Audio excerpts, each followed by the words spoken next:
ஹரே கிருஷ்ணா. ஜெய் ஜெய் ராதேஷ்.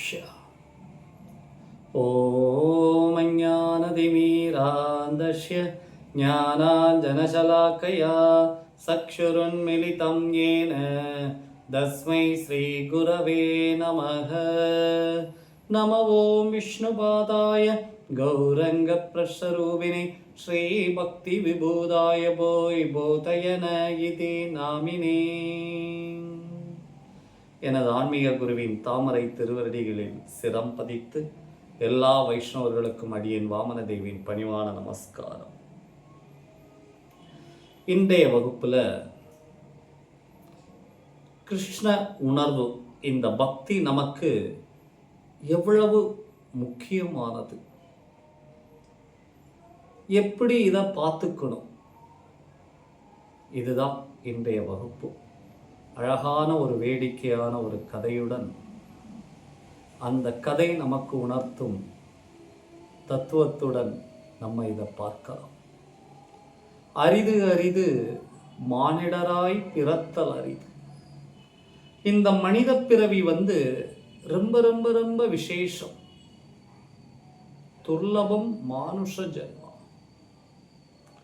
இந்த மனித பிறவி அடையிறதுக்கு நம்ம பெரும்பாடுபட்டு இதுல வந்திருக்கிறோம். சாஸ்திரங்கள் இந்த பிறப்பு எப்படி அமையுது அப்படின்னா, நம்மளுடைய கர்ம வினைகளால தான். இதனால நமக்கு 84 லட்சம் பிறவிகள் எடுக்க வேண்டியிருக்கு. இதை பத்ம புராணம் நமக்கு சொல்லுது. என்ன அப்படின்னா, ஜலஜா நவலக்ஷானி ஸ்தாவரா லக்ஷ விம்சதி கிருமையோர் ருத்ர சங்யாக பக்ஷினாம் தசலக்ஷணம் திரிஷம் விம்சதி பசுவகா சதுர்லக்ஷானி மானுஷகா. அதாவது இந்த ஸ்லோகம் என்ன சொல்லுது அப்படின்னா, நீரில் வசிக்கக்கூடியது 9 லட்சம் வெரைட்டி உயிரினங்கள் இருக்குது, வகையான தாவரங்கள் 20 லட்சம், பூச்சி இனங்கள் இருக்குல்ல இது 11 லட்சம், அடுத்தது பறவைகள் 10 லட்சம், விலங்குகள் 30 லட்சம், மனிதர்கள் 4 லட்சம் வகையினர். பாருங்க, பத்ம புராணம் எவ்வளவு அழகா சொல்லிருக்குது. இந்த பிறவிக்குள்ளும் யோனி பேதங்கள் இருக்குது. அதாவது இந்த ஜீவர்கள் 4 பிரிவுல அடங்கி விடுறாங்க. அவை என்னெல்லாம் அப்படின்னு பார்த்தாச்சுன்னா, அண்டஜம், உத்பிஜம், சராயுஜம், சுவேதஜம். புரியல சொல்றேன். அண்டஜம் அப்படின்னா முட்டையிலிருந்து வெளிவரக்கூடியவை, அதாவது பறவைகள், பூச்சினங்கள். இது எல்லாம் 21 லட்சம். யோசிச்சு பாருங்க. அடுத்தது உத்பிஜம், அதாவது பூமியில இருந்து முளைக்கக்கூடிய மரம், செடி, புல், பூண்டு, கொடி, இந்த இனங்கள். இது எல்லாமே 21 லட்சம். அடுத்தது சராயுஜம். சராயுஜம் கருப்பை இருக்கு இல்லையா, அந்த கருப்பைக்குள்ள இருந்து தோன்றக்கூடியது. 21 லட்சம் மனிதர்கள், மிருகங்கள். சரிங்களா? அடுத்தது சுவேதனம், சுவேதஜம். இது வியர்வையில இருந்து தோன்றக்கூடியவை. 21 லட்சம். கொசு, மூட்டை பூச்சி, மற்ற பூச்சி இனங்கள் எல்லாம். இப்படி இந்த உலகத்துல 3 இப்படி 4 விதமான யோனி பேதங்கள்ல இந்த ஜீவர்கள் இருக்கிறாங்க. இதுல நந்தவனத்தில் ஒரு ஆண்டி அவன் 4 மாதமா குயவனை வேண்டி கொண்டு வந்தான் ஒரு தோண்டி, அதை கூத்தாடி கூத்தாடி போட்டு உடைத்தாண்டி. அதாவது 4 மாதங்கள் 10 குயவன் பகவானை வேண்டி இந்த மனித சரீரம் கிடைச்சது. இந்த மனித சரீரத்தை எப்படி உபயோகிக்கணும்னு தெரியாம இங்க கூத்தாடி போட்டு உடைக்கிறோம். விலை மதிப்பற்றது இந்த மனித சரீரம். அதுல நம்ம கொஞ்சம் ஸ்பெஷல். ஏதோ இந்த குருடங்கையில் விலங்கு கிடச்சிட்டுன்னு பழமொழி சொன்னது மாதிரி நமக்கு கிருஷ்ண பக்தியை பயிற்சி செய்யும் வாய்ப்பும் வழி நடத்துவதற்கு ஆன்மீக குருவும் நமக்கு கிடைத்து விட்டார்கள். அப்போ நமக்கு அது எவ்வளவு பெரிய விசேஷம் பாருங்க. இது கிடைக்கப்பெற்ற நாம இந்த கிருஷ்ண உணர்வை எப்படி பாதுகாத்து அதை கொஞ்சம் கொஞ்சமா நம்ம முன்னேறி கொண்டு வரணும். அப்ப இப்படி முன்னேற்றம் பாதையில நம்ம வரும்போது சில தடைகள் வரதான் செய்யும். அது என்னன்னு தெரிஞ்சு அதுல இருந்து நம்ம ரொம்ப கவனமா நம்மளை பாதுகாத்துக்கணும். அது சம்பந்தமா அழகான ஒரு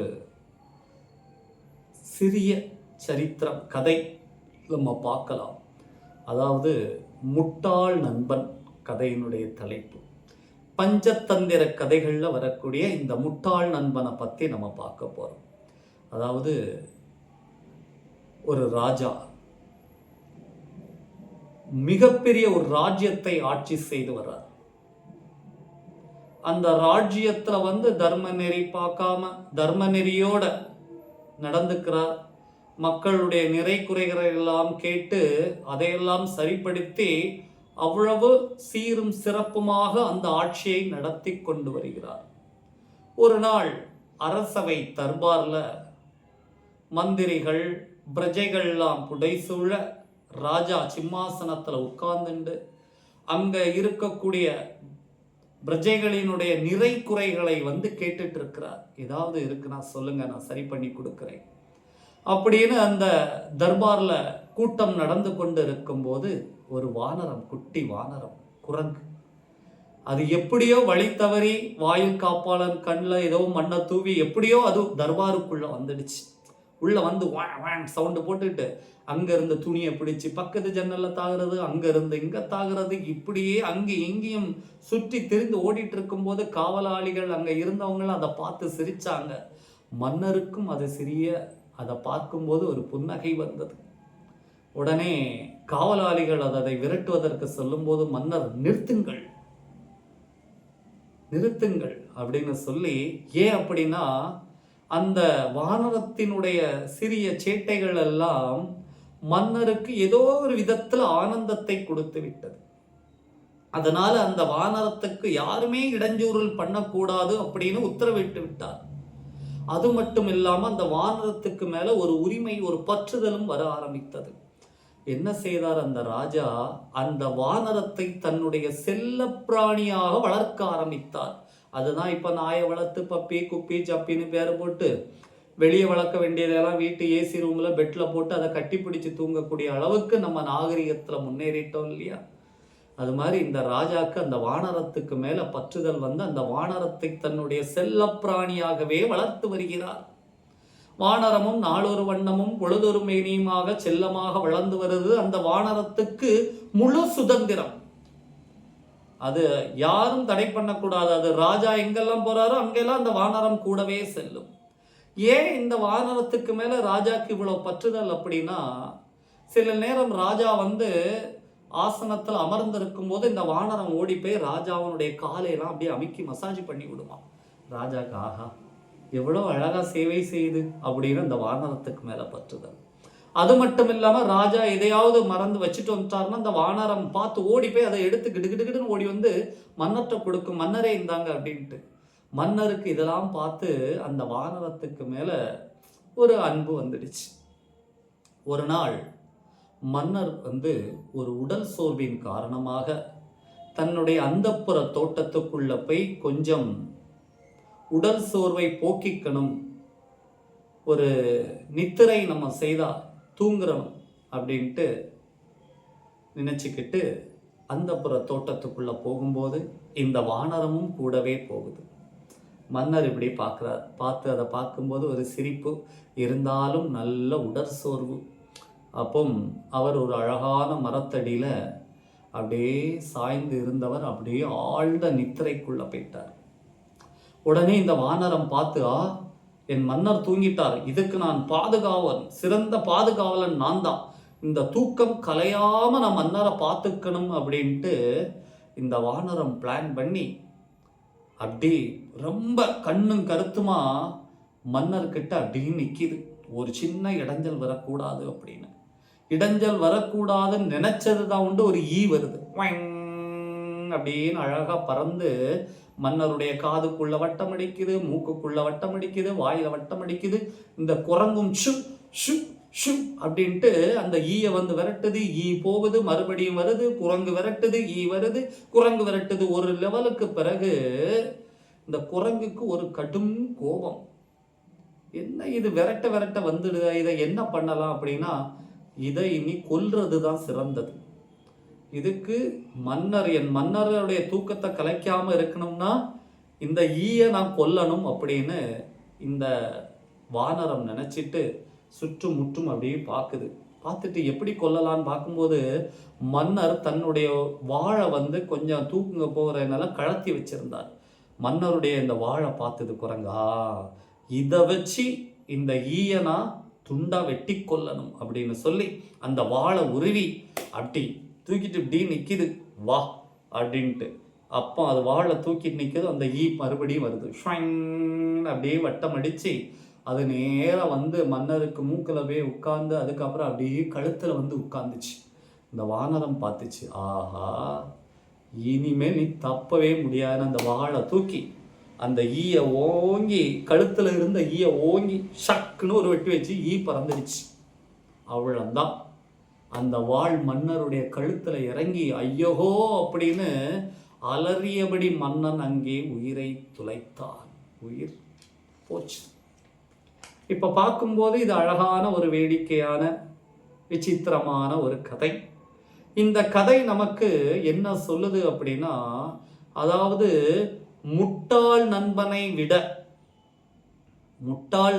விட புத்திசாலியான எதிரி வந்து மேலானவன், எவ்வளவோ மேலானவன் முட்டாள் நண்பனை விட. ஏன்னா சில நேரம் இந்த தற்காலிக நன்மையை மட்டும் கவனத்தில் எடுத்துடுறான் அந்த அரசர். அந்த குரங்கு வந்து கால் மசாஜ் பண்ணிச்சு, எல்லாம் எடுத்து கொடுத்துச்சுல, இந்த தற்காலிக நன்மையை மட்டும் இந்த மன்னன் வந்து அதை பிடிச்சு வச்சுக்கிட்டு இந்த முட்டாள் வானரம், இந்த குறும்புத்தனமிக்க இந்த முட்டாள் வானரத்தை வந்து தன்னுடைய செல்ல பிராணியாக வச்சு அதுக்கு முழு சுதந்திரம் கொடுத்து கொண்டாடிட்டு இருந்தான். கடைசியில் என்னாச்சு, அந்த வானரத்தினாலேயே அவருடைய உயிர் போனது. அந்த வானரமே மன்னனின் யமனாக மாறியது. அதுபோலத்தான் கிருஷ்ண பக்தியை நம்ம பயிற்சி பண்ணிட்டு இருக்கும்போது சில லௌகீகமான நண்பர்கள் வந்து நமக்கு இருப்பாங்க. அவங்க சில நேரம் நமக்கு சில உதவியாயும் செய்துட்டு இருப்பாங்க. இந்த வானரம் மன்னருக்கு உதவி செய்தது மாதிரி சில நேரம் வந்து அவங்க வந்து உதவியும் செய்துட்டு இருப்பாங்க. ஆனால் இவங்க வந்து இந்த கதையில் வரக்கூடிய வானரம் மாதிரி பல வழியில் நமக்கு உதவக்கூடியவங்களாக இருக்கலாம், நம்மளுடைய பாசத்திற்கோ பொருத்தமானவங்களாக இருக்கலாம். ஆனால் இவங்கனால நம்மளுடைய கிருஷ்ண பக்திக்கு எப்பனாலும் ஆபத்து வரலாம். இன்னைக்கு ஒரு நாள் தானே ஜபம் பண்ணாண்டா, வாங்க நம்ம ஜாலியாக எங்கேயாவது சுற்றிட்டு வரலாம், ஜாலியாக படம் பார்க்க போகலாம் அப்படின்ட்டு சில நேரம் அதை கேட்கல அப்படின்னா அவங்களுக்கு கோபம் வந்து சண்டை வந்து அது ஒரு பெரிய பிரச்சனையாக கூட வெடிக்கும். நம்ம இந்த சில தற்காலிக நன்மையினால நம்மளுடைய கிருஷ்ண பக்தி எத்தனையோ ஜென்மங்கள் கிடைத்துதான் மனித பிறவியே கிடைக்குது. அதுல பகூனாம் ஜென்மனாம் வந்தே ஞானவான் மாம் பிரபத்தியதே. பற்பல பிறப்பு இறப்புகளுக்கு பிறகு உண்மையிலேயே அறிவு வாய்ந்த ஒருவன் எல்லாவற்றிற்கும் காரணமாக என்னை அறிகிறான் அப்படிங்கிறாங்க கீதையில. இந்த ஜென்மத்தில் அது நமக்கு கிடைச்சிருக்குது. அத இந்த தற்காலிக நன்மைகள் கிடைக்குதேன்னு பற்றுதல் வச்சு நம்ம கிருஷ்ண பக்தியை கோட்டை விட்டுறக்கூடாது. ரொம்ப ரொம்ப கவனமாக இருக்கணும் லௌகீகவாதிகள்கிட்ட. சில நேரம் நம்ம சாதர்களே நமக்கு இடைஞ்சல் வர்றதுக்கும் வாய்ப்பு உண்டு. அதுலேயும் நம்ம கிருஷ்ண பக்தியை ரொம்ப கவனமாக நம்ம கொண்டு செல்லணும். அதுதான் இன்னைக்கு பார்த்த இந்த சரித்திரத்தினுடைய ஒரு ஆழ்ந்த தத்துவம். மீண்டும் நம்ம அடுத்த வகுப்புல சந்திக்கலாம். பஜ ஸ்ரீ கிருஷ்ண சைதன்ய பிரபு நித்யானந்த ஸ்ரீ அத்வைத கதாதார ஸ்ரீவாசதி கௌரபக்த விருந்த. ஹரே கிருஷ்ண கிருஷ்ண கிருஷ்ண ஹரே ஹரே, ஹரே ராம ராம ராம ஹரே ஹரே. ஹரே கிருஷ்ணா. எல்லாரும் தயவுசெய்து இந்த யுக தர்மமான ஹரே கிருஷ்ண மகாமந்திரத்தை வீட்டில் இருக்கும்போது, நேரம் கிடைக்கும் போதெல்லாம் உச்சரிங்க. நம்மளுடைய வாழ்வு புனிதப்படுத்தப்பட்டு இறைவனுடைய ராஜ்யத்துக்கு நம்ம செல்வது உறுதி. ஹரே கிருஷ்ணா. மீண்டும் அடுத்த வகுப்பில் சந்திக்கலாம்.